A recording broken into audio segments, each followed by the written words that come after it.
Hey y'all. So I am back with another video, I guess. Sure, why not? So as y'all know, I'm in my car right now, and it might be a little bit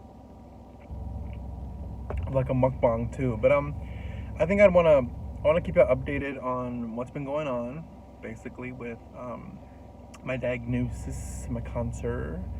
And since I have a little bit of time before my next appointment, I thought I'd just kind of give you the rundown of like what exactly I am dealing with. Because I think in the last video, I kind of just filmed like what I was feeling, and a lot of people were asking questions, like on my Instagram, like, oh, what's wrong?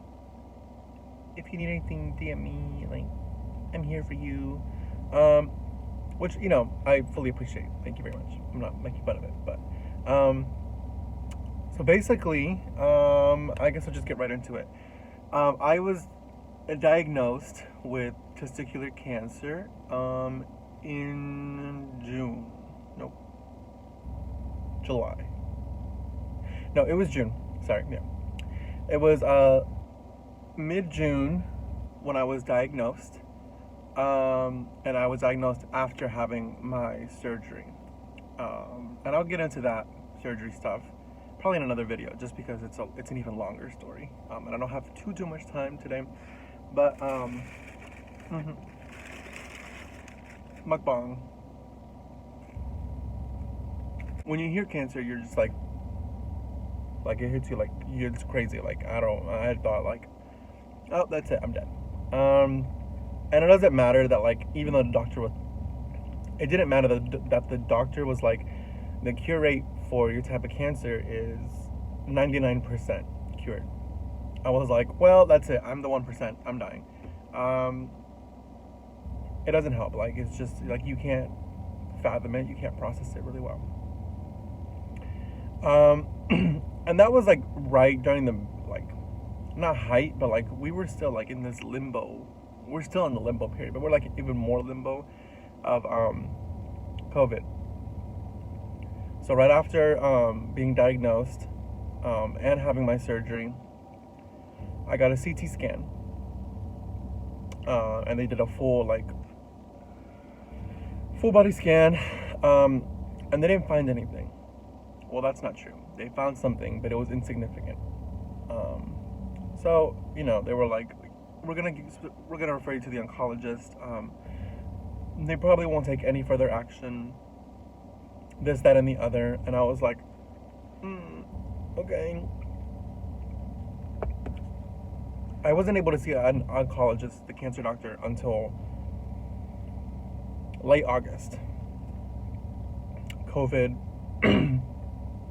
and my files, my referrals, and my documents got like misplaced. It was just a whole thing. So by the time I actually got to see the oncologist, it had been almost 3 months after my first CT scan and my initial diagnosis. And the doctor was like, well, we need to take another CT scan just to be sure nothing's changed. And this time we're going to do it with contrast, which is like this liquid that you ingest and that like basically lights up your stomach and makes the CT clearer. Because it's like an X-ray, but for the meaty parts of your body.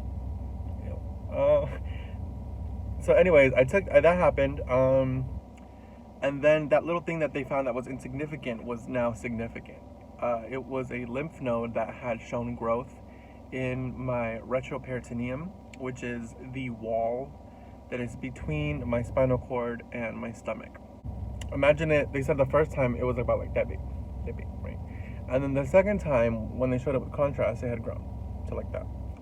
There was significant growth, which meant that the cancer was probably back. So that's when the doctor decided we need to do chemo. It's probably best if we did. But it's curative. That's what he kept reminding me of. And it's weird. The second time they tell you that the second time they tell you you got cancer again, it's not as, I wouldn't say it's not as painful, but it's more just like, bruh, again, like, I am the main character at this point, and this is my, like, character growth. But I'm getting a little tired of it, honestly. Anyways, so then we came up with my treatment. And I started treatment on the 14th. Was the Monday right after my birthday. So I had a fun birthday weekend, just trying to live it up, because I knew that I would probably not be living it up the next 9 weeks, which is how long my treatment is. It's a 9-week treatment, which doesn't seem like that a lot, and it's not. It's a short amount of time, but it's an extreme. Not an extreme. It's a lot of chemo. It's a lot of chemo in a short amount of time. So basically, it's 3 cycles of chemotherapy. One cycle is 3 weeks. So 3 times 3, 9, right? So it's one cycle, it's 7 sessions of chemo itself. And the type of chemo that I'm getting is known as BEP. The B is the bleomycin, the E is the etoposide, and the P is the cisplatin. I know it doesn't start with the P. I forgot what the actual P one is, but they call it cisplatin here at the doctor's office. And at the doctor's is the same place that I'm getting chemo. So it's good because I can see my doctor and get treatment like right then and there. And they're always around, which I appreciate, because they can answer a whole bunch of questions and they can really keep a track of how things are going. Sorry, I'm kind of hungry. Move on. In each cycle, the first week, I get chemotherapy every day, 5 days, Monday through Friday. And I get, on the first day, I get the bleomycin, the etoposide, and the cisplatin. I get all 3. Then the rest of the week, I just get the etoposide and the cisplatin. That's what I like to call it, because the P reminds me of it. Just the E and the P. And then the following week, I just get chemo one day. And that first cycle, I was getting it on Monday. This cycle, I'm getting it on Wednesday. That first cycle, the second week, like I said, is just 1 day of chemo, and it's just the bleomycin. And then the third week is, again, just 1 day bleomycin. And so that schedule is repeated 2 times over. So it's 21 sessions of chemo, 3 cycles over a 9-week period. I'm letting you know now, that first week was rough, but the second week, that first full week was rough. And then the second and third week, I was on the come up. I felt better. I was, doing good. But that first week, I was feeling a lot of the fatigue. I was like, really lost my appetite, but I wasn't really throwing up. I wasn't nauseous. This second cycle, right now, I'm technically on my 6th week, and I'm gonna get my 14th session of chemo today, which is just the bleomycin.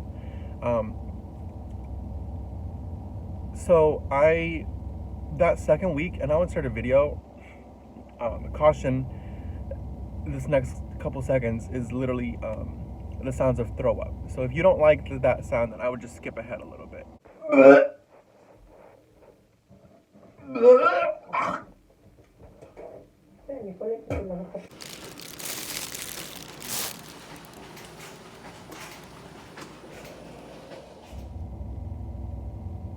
So I was nauseous, like super nauseous, and it hit me out of nowhere, like Monday, like this, that, like I'm talking about the second full week. Monday through Wednesday, I was okay, but Wednesday night, I just started feeling a little groggy, which is usually when I would start feeling it the first time. But the second time, I was able to keep myself more hydrated. I thought I was going to be able to get through it a little better because I had known what that first week felt like, right? No, I didn't. Because the second week of, the third, I keep saying the second week, but the second full week of chemo, on Thursday, I had lost my appetite completely. I was nauseous to the point where I could not keep any food down. I was gagging. I was motion sickness, basically. Every time I got up, I would get dizzy. And it was just, it sucked. It was worse. And that translated all the way up until Monday morning, basically. It was bad. It was really bad. But again, I'm on the come up, and as you can see, my appetite is back, right? At least that's good.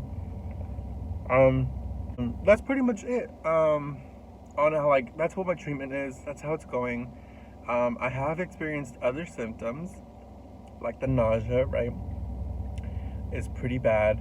I also have mouth sores. I know, it's the worst. They're not really mouth sores. I'm not gonna show you because that's weird. But on my tongue, I get like little thingies, and it hurts to kind of eat sometimes. Like now, it's not painful. It's more just irritating. Like, imagine you had a cut in your mouth or like on your cheek or something, like you bit yourself, and it's just there. Like, it won't really heal that well, which is another thing. I'm not healing as well. Little acne scars I found on my body or little cuts, they don't heal as fast, which is just another part of chemo. Oh, and yes, I did lose all my hair. Well, not really. No, I lost it, but I decided to shave it off because it's horrific pulling it out. Like running your hair through your head and pulling it out. I noticed that my hair fell out the third week.